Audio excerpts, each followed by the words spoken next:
Hello everybody, welcome once again to the video series on the guiding principles on internal displacement, why and how they matter. My name is Jimenez-Damary, the United Nations Special Rapporteur on the human rights of internally displaced persons.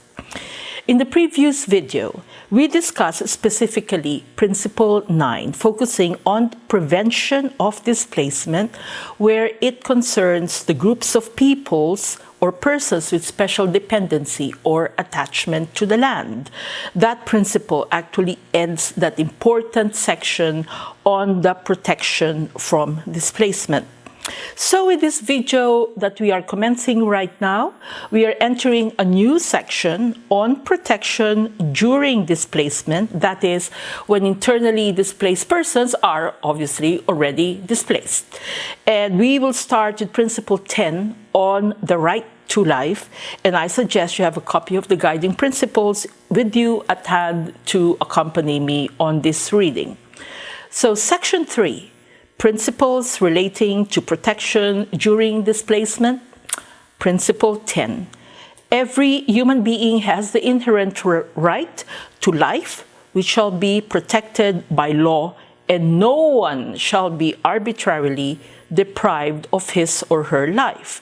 And internally displaced persons, it further provides, shall be protected in particular against A, genocide, B, murder, C, summary or arbitrary executions, and D, enforced disappearances, including abduction or unacknowledged detention, threatening or resulting in death. Threats and incitement to commit any of the foregoing acts shall be prohibited.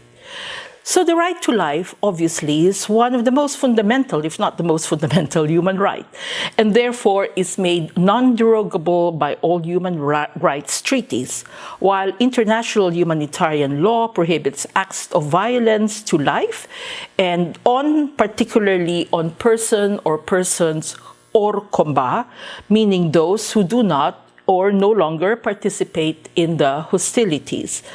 And the four acts that are provided, genocide, murder, summary, or arbitrary executions, and enforced disappearances, is a non-exhaustive list of acts that threaten the right to life and to which internally displaced persons may, unfortunately, fall victim. Commissioning such acts, as well as threatening or inciting to commit them, is also prohibited.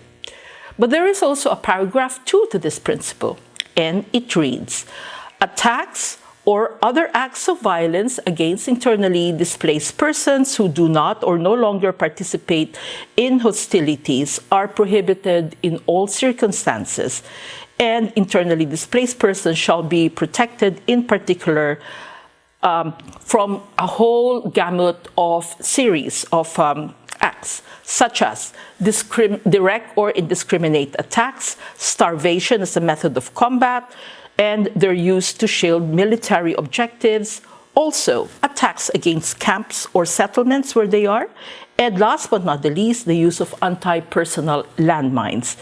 Again, this is a reiteration of the prohibition of the violation of the rights to life of IDPs in armed conflict.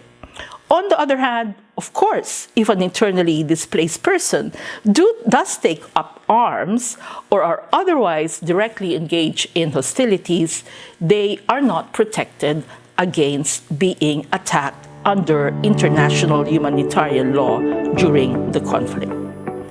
Thanks for tuning in. And in the next video, we will continue with protection during displacement with Principle 11 on the right to dignity and integrity. I'll see you in the next one then.